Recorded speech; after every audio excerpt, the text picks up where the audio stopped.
Saan ako grateful sa aking buhay at ano natutunan ko sa aking career? Ang pagiging isang artista kasi is a privilege.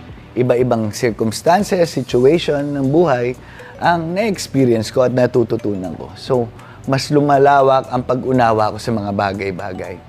At syempre, na-apply ko rin yun sa sarili kong buhay. At saan ako grateful?